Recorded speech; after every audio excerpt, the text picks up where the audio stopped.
It all started when I was 12 years old. I was living with my mom in a small house out on the countryside of Sweden. From a young age, I never believed in boogeymen hiding under my bed or monsters in my closet. But it all changed the night of my 12th birthday. I did my normal before bed routine of brushing my teeth, reading my favorite book, and then turning off the light ready to fall asleep. I woke up around 1:34 a.m. to a weird noise coming from somewhere in my room.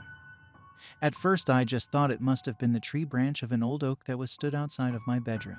But then I heard something whisper my name. Jacob. That's when I started to get scared. I hid under my sheets thinking it would protect me from whatever was in my room. But the scratching and whispering continued for hours. It was almost dawn when it stopped whispering my name. After what I believed was an eternity of waiting for that voice to disappear, I mustered up enough courage to peek up from my blanket. All I saw was my normal room, but in middle of my floor was a note. On that note was something that looked to be written in blood. That note said, "Won't you come play with me, Jacob?" That's when I heard my mother walking around downstairs. I rushed down the stairs to show her the note and tell her what had happened. But when I started to explain what had happened only hours ago, she shook her head and said it was due to a mix of my imagination and all the stories I've read before bedtime. I reached for the note, which I had put in my pocket, but when I put my hand in my pocket, there was nothing.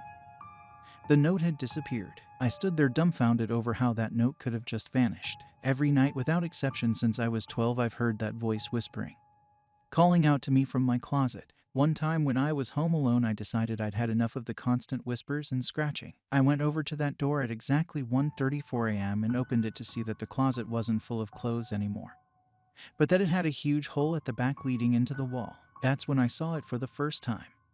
The monster that had haunted me for the last 5 years, was a large and skinny man with a top hat and a permanent smile that went from ear to ear. When it saw me, it walked slowly toward me.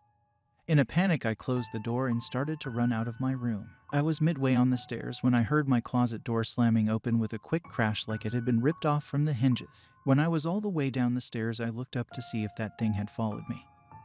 And when I looked up those stairs, I saw something that would haunt me for the rest of my life. I saw the creature on all fours with a wide smile on its face.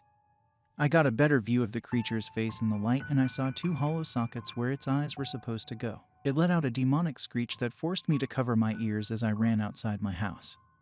It followed me as I bolted towards the forest where I thought I was safe. As I ran for what felt like miles, I could still hear that creature screech as if it was right behind me. A few minutes later, the screech got quieter.